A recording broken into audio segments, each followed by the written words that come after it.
On disait que les marmites y chantaient un refrain magique et que le goût de chaque bouchée racontait une histoire.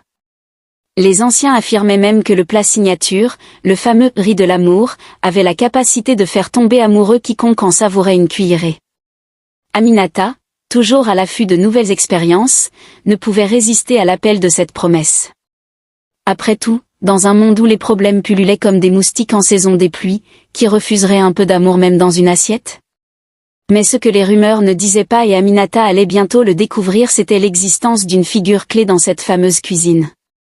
La doyenne des cuisinières, une femme d'un certain âge qu'on appelait affectueusement Mama Bintou, régnait sur les marmites de chez Mado comme une reine sur son royaume. On disait que Mama Bintou avait commencé à cuisiner avant même que la ville n'ait des trottoirs. Son talent était indéniable, mais son caractère, lui, était un mélange de mystère et d'autorité. Toujours drapée dans un pagne aux motifs vifs, elle avait une voix rauque et un regard perçant qui pouvait faire taire même le client le plus exigeant. Toutefois, sous ces airs de lionne de cuisine se cachait une vérité que personne ne soupçonnait. Chez Mado n'était pas un lieu comme les autres. C'était une véritable ruche.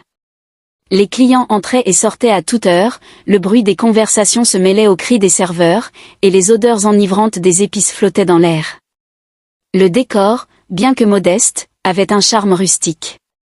Des tables en bois un peu bancales, des chaises colorées, et au mur, un grand tableau noir où étaient inscrits à la craie les plats du jour. Les habitués savaient que la vraie magie ne se trouvait pas seulement dans l'ambiance, mais dans la petite cuisine à l'arrière. Là-bas, les marmites bouillonnaient sans relâche, les couteaux rythmaient leur musique sur les planches à découper, et les cuisiniers dirigés par Mama Bintou semblaient danser autour des fourneaux. Aminata, après avoir longuement arpenté les rues, se retrouva enfin devant chez Mado. Le panneau en bois peint à la main grinçait légèrement sous la brise. Elle entra, poussée par une curiosité aussi grande que son appétit.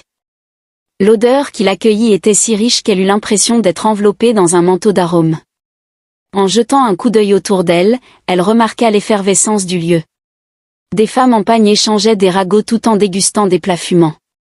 Des hommes riaient bruyamment autour de bouteilles de bière locale. Les serveurs, quant à eux, couraient dans tous les sens avec des plateaux bien garnis, leur sueur brillant sous les néons. Un serveur s'approcha, sourire aux lèvres. « Et petite sœur, tu veux goûter quoi aujourd'hui ?» Aminata, sûre de son choix, répondit sans hésiter. « Le riz de l'amour, bien sûr. On m'a dit que c'est la star ici. » Le serveur éclata de rire. « Là, tu veux tomber amoureuse ou quoi ? Je te le ramène tout de suite. » En attendant son plat, Aminata